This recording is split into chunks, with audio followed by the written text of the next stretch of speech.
आज मैं आपको गॉल्जी बॉडी की रचना और उसके कार्यों के बारे में बताने जा रहा हूं। सबसे पहले आप ये जान लेंगे कि गॉल्जी बॉडी एक प्रमुख कोशिकांग है, यानी कोशिका का अंगक है। इसकी खोज 1898 ईस्वी में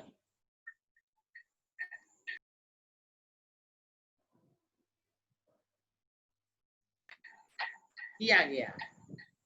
यह केंद्रक के निकट पाए जाने वाली नलिकाओं से बनी एक पॉकेट नुमा रचना है। इसकी खोज कैमिलो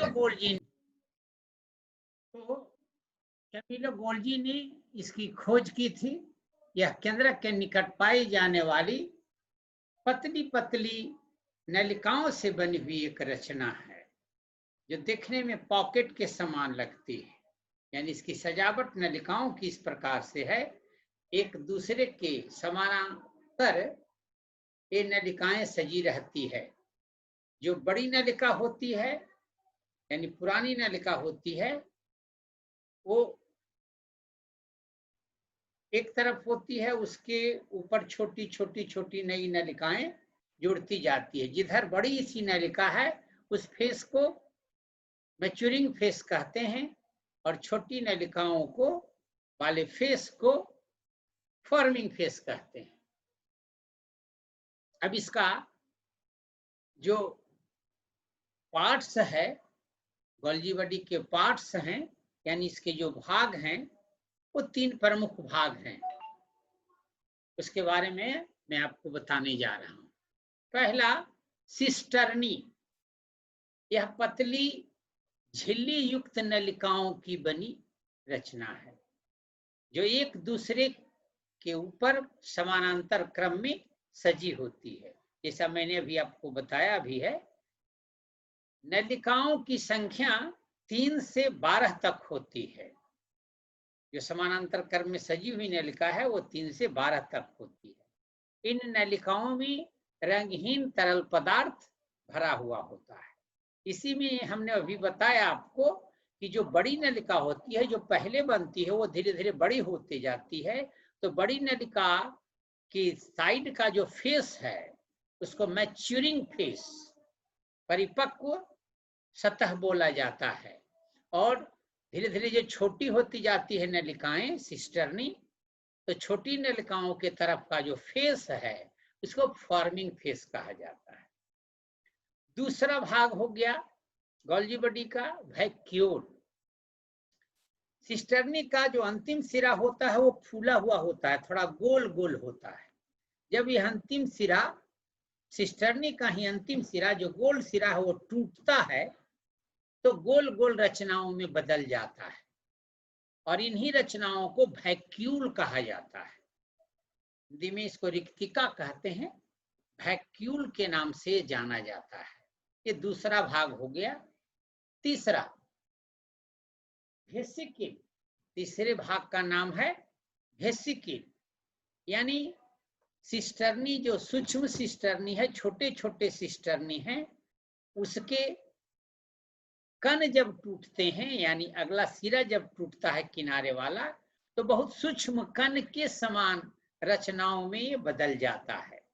इसका व्यास 400 एंगस्ट्रॉम से 800 एंगस्ट्रॉम तक होता है, वेसिकल का व्यास। ये 3 मुख्य पार्ट्स हैं, भाग हैं, जो गॉल्जी बॉडी में पाए जाते हैं। अब गॉल्जी बॉडी के फंक्शन को मैं बताने जा रहा हूं, इसके कार्य। पहला, शरीर में जल संतुलन बनाए रखता है। पहले तो कोशिका के अंदर है, कोशिका में ये जल संतुलन यानी जल संग्रह करने का काम करता है, संतुलन लेवल बनाए रखता है, वाटर लेवल को कंट्रोल करता है। दूसरा, ये हार्मोन का निर्माण करता है, यानी इसमें हार्मोन का निर्माण होता है और हार्मोन का संचय भी किया जाता है। तीसरा, लाइसोसोम का निर्माण। इससे टूटकर जो वैक्यूल बना था, वही वैक्यूल विकसित होकर लाइसोसोम में परिणत हो जाता है। लाइसोसोम के बारे में अलग से बताया गया था कि लाइसोसोम को कोशिका की आत्महत्या की थैली कहते हैं। उसका भी निर्माण गोल्जी बॉडी से ही होता है। चौथा, पिगमेंट के निर्माण में सहायक विभिन्न प्रकार के जो वर्णक होते हैं, पिगमेंट होते हैं, उसका निर्माण भी गोल्जी बॉडी की मदद से होता है। साथ ही साथ पांचवा कार्य इसका, यह एंजाइम के निर्माण में भी सहायक होता है।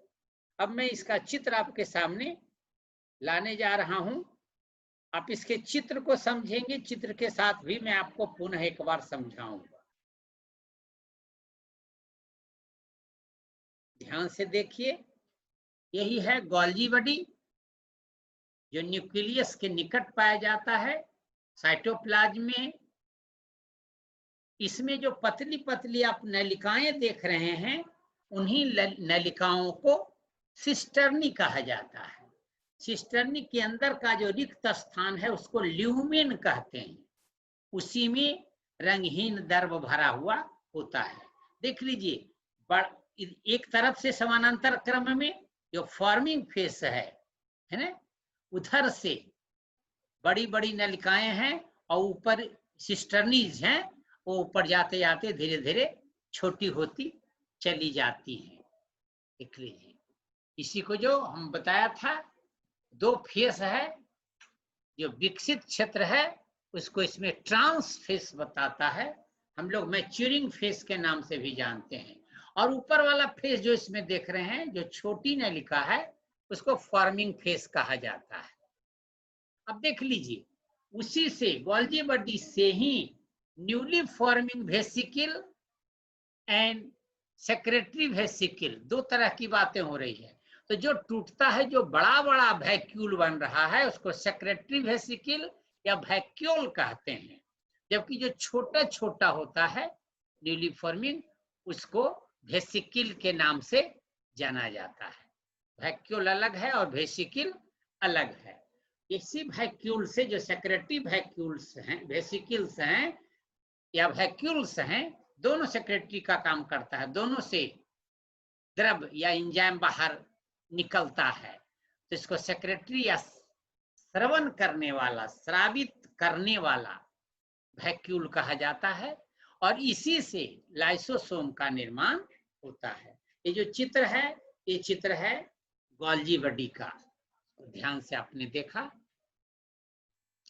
एक और अंगक के बारे में मैं बता रहा हूं, जो सेल के रूप में है। दो तरह के सेल हमने पढ़ा है, एक को बोलते हैं यूकैरियोटिक सेल, दूसरे को कहा जाता है प्रोकैरियोटिक सेल। यूकैरियोटिक हम लोग पढ़ चुके हैं। यूकैरियोटिक के अंतर्गत प्लांट सेल आता है और एनिमल सेल आता है। अब हम लोग पढ़ेंगे प्रोकैरियोटिक सेल। इसके बारे में थोड़ी जानकारी प्राप्त कर लें। यह एक अति पूर्व कोशिका है, विकसित कोशिका नहीं है, अविकसित है और अति पूर्व है। यानी पूर्व की कोशिका के मैच्योर होने या बनने के पहले जो कोशिका बनी शुरू में, वही कोशिका प्रोकैरियोटिक सेल है। इसकी रचना लगभग आयताकार होती है। यह पतले प्लाज्मा मेम्ब्रेन से घिरी होती है। यानी इसका चारों तरफ से एक लेयर लगा रहता है पतली झिल्ली का, जिसको प्लाज्मा मेम्ब्रेन कहते हैं।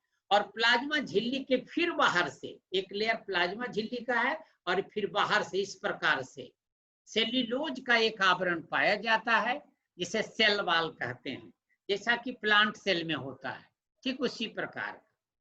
अब सेल वॉल के भी ऊपर म्यूसिलेज की एक चिकनी परत पाई जाती है। म्यूसिलेज एक चिकना पदार्थ होता है, उसकी एक परत पाई जाती है सेल वॉल के ऊपर। यानी सबसे अंदर प्लाज्मा मेम्ब्रेन, उसके बाहर से सेल्यूलोज और सेल्यूलोज के बाहर से म्यूसिलेज का लेयर पाया जाता है, जिसे स्लाइम लेयर कहते हैं। प्रोकैरियोटिक सेल के अंदर रंगहीन साइटोप्लाज्म भरा हुआ होता है। इसमें प्रोकैरियोटिक सेल में वास्तविक या विकसित न्यूक्लियस नहीं पाया जाता, उसका अभाव होता है। परंतु जहां न्यूक्लियस का शेप होना चाहिए, वहां एक क्रोमोसोम पाया जाता है, single chromosome found in prokaryotic cell. इस सेल के साइटोप्लाज्म में माने कोशिका द्रव्य में mitochondria, Golgi body, centrosome, endoplasmic reticulum, chloroplast आदि नहीं पाए जाते। ये जो सेल ऑर्गेनल्स हैं ये नहीं पाए जाते, इसका अभाव होता है।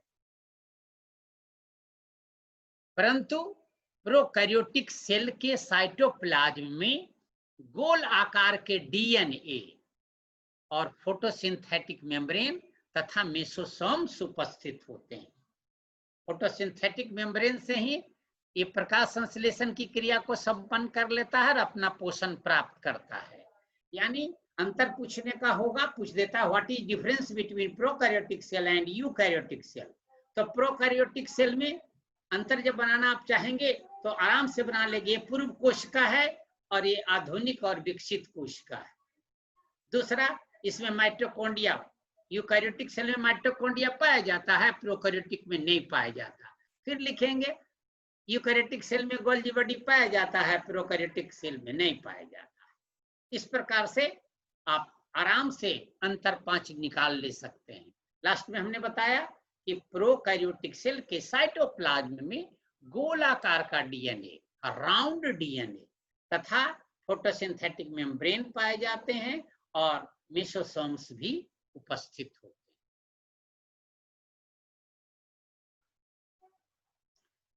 फोटोसिंथेटिक मेम्ब्रेन की मदद से अभी हमने बताया था कि फोटोसिंथेसिस क्रिया करते हैं, प्रकाश संश्लेषण क्रिया कर अपना पोषण प्राप्त करते हैं। प्रोकैरियोटिक सेल यानी इस कोशिका में लोकोमोटरी ऑर्गन, प्रचलन अंग के रूप में धागेनुमा फ्लैजेला पाए जाते हैं, जिसकी मदद से यह स्थान परिवर्तन करता है यानी प्रचलन करता है। प्रचलन अंग है इसका फ्लैजेला। बैक्टीरिया प्रोकैरियोटिक सेल का एग्जाम्पल है। जीवाणु को प्रोकैरियोटिक सेल कहते हैं। अब देख लीजिए, सेरेसिया कोलाई को हमने सामने रखा है प्रोकैरियोटिक सेल के रूप में। डीएनए फ्लैजेला, बाहर जो धागेनुमा रचना है वो फ्लैजेला है। देखिए इसमें 3 लेयर बना हुआ है। अंदर वाला जो लेयर है ब्लू कलर से आप देख रहे हैं वो इसका सेल मेम्ब्रेन है, कोशिका झिल्ली। उसके ऊपर जो हल्का कत्थे रंग का देख रहे हैं वो है सेल वॉल, और सबसे बाहरी आवरण पर स्लाइम लेयर पाया जाता है, बहुत चिकना होता है। यही इसकी रचना है। कट करके एक दिखाया गया है और एक पूरा बिना कट किए हुए दिखाया गया है। ये एग्जाम्पल हो गया आपके प्रोकैरियोटिक सेल।